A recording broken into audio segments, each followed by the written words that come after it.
Hi students, I am Dr. Anandi. Welcome to my channel Make Biology Simple. So in this class we will see same tools used in the recombinant technology part 2 and so how to construct an rDNA and how to isolate and separate the fragments, the DNA fragments which is cut by the restriction endonuclease. So this is what we will see. And in the channel புதுசா பாக்குறீங்கன்னா கண்டிப்பா நீங்க வந்து like பண்ணுங்க, share பண்ணுங்க, comment பண்ணுங்க and ஃபைனலா subscribe பண்ணிடுங்க. So இன்னைக்கு இந்த ரெஸ்ட்ரிக்ஷன் RDNA டெவலப் பண்றது எப்படின்றத நம்ம full concept wise பாப்போம். And as I told you ஒரு யூசுவலா நமக்கு ஒரு foreign DNA வேணும் and இன்னொன்று வந்து vector DNA or carrier DNA or it is called plasmid. So இது எங்க இருக்கும்னா நம்மளோட E. coli பாக்டீரியாக்குள்ள இருக்கு. So அதை நம்ம first in vitro isolate பண்ணி வச்சுக்கணும் and நம்மளோட foreign gene of interest எதை multiply பண்ண போறாங்களோ அதுக்கு நம்ம வந்து அந்த DNA first isolate பண்ணணும். So ரெண்டு plasmid வேணும் and ஒரு foreign DNA வேணும். So இது ரெண்டையும் நம்ம first isolate பண்ணி வச்சுட்டு then we have to cut with the restriction endonuclease. Restriction endonuclease na it is the one which cut at a particular sequence and the sequence pair enna restriction sequence or recognition sequence. So in the sequence DNA la engella irukko and enzyme poi adha cut pannum. We know that 900 different restriction endonucleases irukku. Ipo in the sequence pathina GAATTC adoda complementary is CTTAAG. Idu vandu it is specific for the EcoR1. EcoR1 is Escherichia coli R1. So in the sequence நம்ம front ல இருந்து back ல இருந்து படிக்கும்போது சேமா இருக்கும். So that's why it is called palindrome sequence. Palindrome sequence ல front and same or will be the same. And now இப்போ பாத்தீங்கன்னா so இந்த enzyme வந்து restriction endonuclease. So அதுல வந்து EcoR1. EcoR1 இப்போ என்ன பண்ணுதுன்னா it is going to cut the foreign DNA as well as the நம்மளோட E. coli ல plasmid ரெண்டையும் at a time கட் பண்ணும். So கட் பண்ணும்போது this is our gene of interest. அதாவது நம்ம இந்த whole sequence அல்ல நம்மளோட particular gene of interest foreign gene நம்ம கட் பண்ணணும். அதே மாதிரி plasmidயும் கட் பண்ணணும். plasmidயும் கட் பண்ணணும். ரெண்டு sequence இப்போ இங்க plasmid இது வந்து நம்மளுடைய foreign DNA. So foreign DNA இங்க கட் ஆயிருக்கு. கட் ஆனது நம்ம இப்போ ஜாயின் பண்றோம். So first step required E. coli plasmid வேணும் and foreign gene வேணும். And second என்னன்னா second step என்ன பண்றாங்கன்னா restriction endonuclease cutting both the DNA, both the foreign DNA as well as the DNA எடுத்து கட் பண்றோம். Cut பண்ணதை next join பண்ணோம். So DNA ligase will join the both the DNA, அதாவது foreign DNA as well as the plasmid. So you can see this portion. இந்த portion தான் என்ன ஆகும்னா நம்மளுடைய foreign DNA இருக்கு. இந்த portion தான் foreign DNA.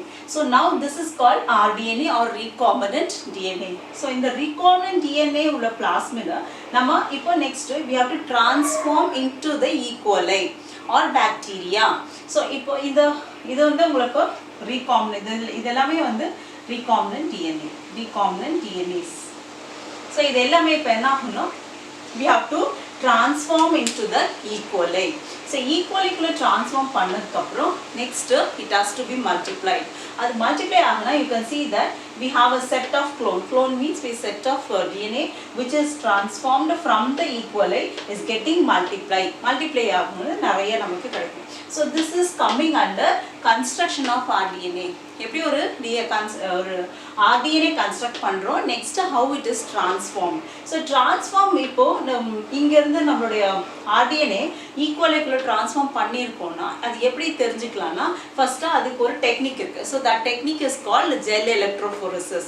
Gel electrophoresis will give an idea about separation of the DNA fragments. இப்போ இந்த DNA fragments எது ஒன்று வந்து நம்மளோட கட் பண்ணியிருக்க foreign DNA, இன்னொன்று வந்து plasmid கட் ஆயிருக்கு. ஸோ அதை வந்து நம்ம separation and isolation. ஏன்னா recombinant DNA ஃபார்ம் ஆகாத கொண்டு போய் நம்ம ட்ரான்ஸ்ஃபார்ம் பண்ணோம்னா மல்டிப்ளிகேஷன் ஆகும்போது நம்மளுடைய ஜீன் ஆஃப் இன்ட்ரெஸ்ட் அங்கே மல்டிப்ளை ஆகாது. ஸோ நம்ம before transformation we have to check நம்மளது வந்து அந்த ஆர்டிஎன்ஏ வந்து கன்ஸ்ட்ரக்ஷன் ஆயிருக்கிறது கரெக்டாக, அதுக்குள்ளே நம்மளோட ஃபாரின் ஜீன் இன்சர்ட் ஆயிருக்கான்றது கன்ஃபார்ம் பண்ணிக்கணும். ஸோ அதுக்கு தான் இந்த டெக்னிக் யூஸ் பண்ணுறாங்க. That is separation and isolation of DNA fragments. இங்கே பார்த்தீங்கன்னா it is a kind of gel electrophoresis. இது வந்து ஒரு சீவீட்டில் உள்ள அக்ரோஸ் ஜெல் வச்சு பண்ணுவாங்க. ஸோ போர்ஸ் ஃபார்ம் ஆகும். ஸோ அந்த போர்ஸ் வழியாக நம்மளோட டிஎன்ஏ ஃப்ராக்மெண்ட்ஸ் இன்சர்ட் ஆகும் பேஸ்ட் ஆன் த சார்ஜ். பேசிக்காக நம்மளோட DNA is a negative charge. So negative charge, when you apply current, it will pass towards a positive, that is anode கிட்ட போகும். So அதுதான் இது basic principle of gel electrophoresis. So இப்போ நம்ம 4 lines இருக்கு, 1 2 3 4. The first laneல பார்த்தீங்கன்னா இங்க பார்த்தீங்கன்னா ஒரே ஒரு லைன் இருக்கு. So that shows that DNA cut ஆகல, நேட்டிவ் DNA அப்படியே இருக்குன்னு அர்த்தம். அண்ட் செகண்ட் லைன்ல பார்த்தீங்கன்னா ஒரு 4 பேண்ட்ஸ் இருக்கு. ஸோ இந்த பேண்ட்ஸ் எல்லாம் nothing but the DNA is separated according to the molecular weight. இது நம்மளோட naked eye-க்கு தெரியாது. We have to be put it in a dye. ethylene bromide என்ற dye வச்சு தான் we can able to see under the UV light. UV lightல இது it emits the orange fluorescence. அந்த colour நமக்கு வந்து விசிபிள் ஆகும்போது that shows that நமக்கு தெரியும் எந்தெந்த bands எங்க மூவ் ஆயிருக்குன்னா it gives an idea that whether our DNA is எங்க கட் ஆயிருக்கா இல்ல நேட்டிவா இருக்குன்னு நம்ம தெரிஞ்சுக்கலாம். ஸோ அந்த பேஸ் பண்ணி தான் இந்த நம்மளோட DNA ஃப்ராக்மெண்ட் செப்பரேட் ஆயிருக்கு. ஸோ இந்த DNA ஃப்ராக்மெண்ட் செப்பரேட் ஆயிருக்குன்னா ஸோ நம்ம அதை எடுத்து ஐசோலேட் பண்ணி தென் சொல்யூஷனில் டிசால்வ் பண்ணி and then we have to transform into the ஈக்குவலை.